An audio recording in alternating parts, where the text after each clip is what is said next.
Have you ever been so sure that God told you that someone was your wife or your husband, only for the relationship to scatter? Like it never happened, like it never existed. Did God lie? Or maybe you didn't hear him well.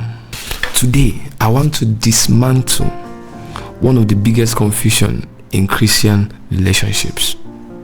Let's get on with it.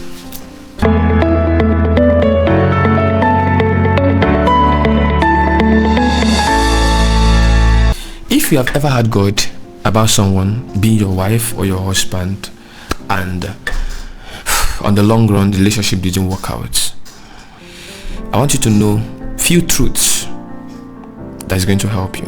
Number one is that God can speak, but God does not impose marriage on anyone.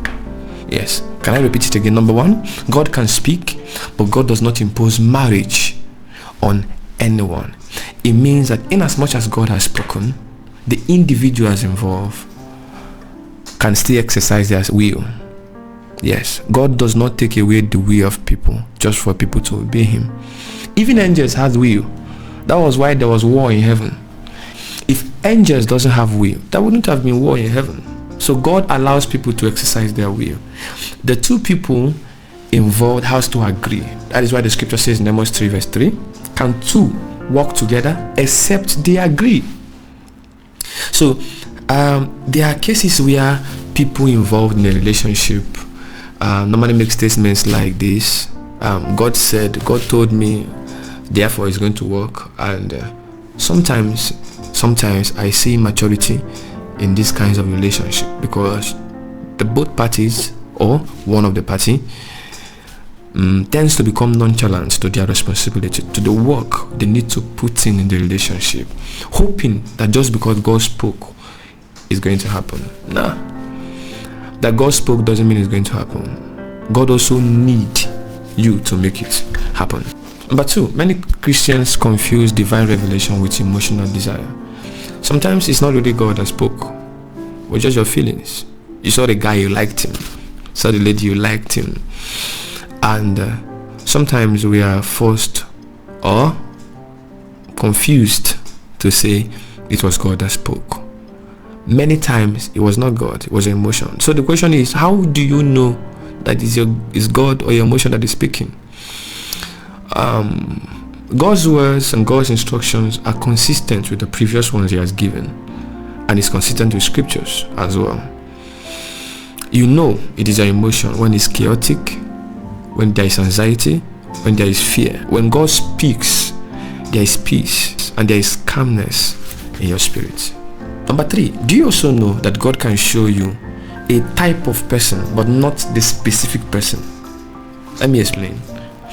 That God showed you someone, maybe in a dream or in a vision, doesn't actually mean it's this person.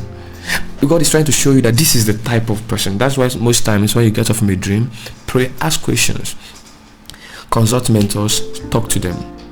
God can show you a type of person but not the specific person. Maybe he showed you a lady. God is trying to tell you that this, the kind of lady you are going to marry, is someone that is nurturing, somebody that is caring, somebody that is ministry minded, somebody that loves growth, somebody that is loves the things of God. So it might be a type of person that God is showing you, not necessarily the specific person you saw in your dream, right? Number four, you also have to know that a relationship failing does not mean you didn't hear God. Let me say it again. A relationship failing does not mean you didn't hear God. Sometimes God is trying to teach you how to communicate better with your spouse.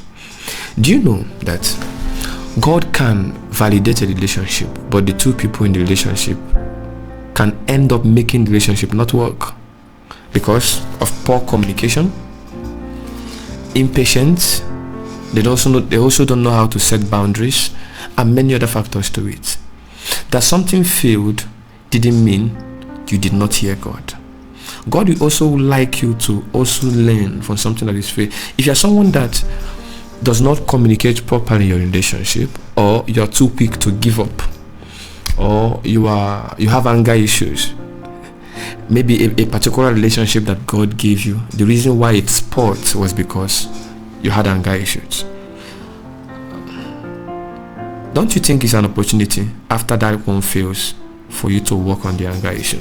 God is giving you the opportunity to work on your communication skill, how to send boundaries, how to love better, and many others. Number 5, God can show you someone's potential, but they refuse to grow. This is another factor that can cause a relationship that was ordained by God to break. God can show you someone's potential, but they refuse to grow. One of the things that a lot of people undermine in both marriage and relationship is the word transition. Yes, your fiancé can transition to another level and you refuse to transition with him or her. Refusal to grow can also be a reason. When another party is growing and the other party is not growing, it will be as though the other party B is dragging party A down. When I'm growing and you are not growing, you are slowing me down. You find that on the long run, maybe A starts getting tired with B. So it's very wise that two people in a relationship, that they feel that this is God leading us, we feel this prompting in our spirit, and this and that, grow together. Yes, it's very important to grow together. If you refuse to mature emotionally, refuse to grow mentally, refuse to grow spiritually, it might not work. And this is not because of God, but because of your refusal to grow. So stop punishing yourself. Stop saying you missed your destiny. Stop saying that God cannot find you again. You serve a God that cannot be trapped. When one door closes, another opens. And I promise you, if you keep trusting God, you will love again. However, make sure you learn the lessons that God is teaching you. This is Spirit Insights. If you have not subscribed to our channel, make sure to subscribe. Click the notification bell to get more videos like this. Do it to share. God bless you.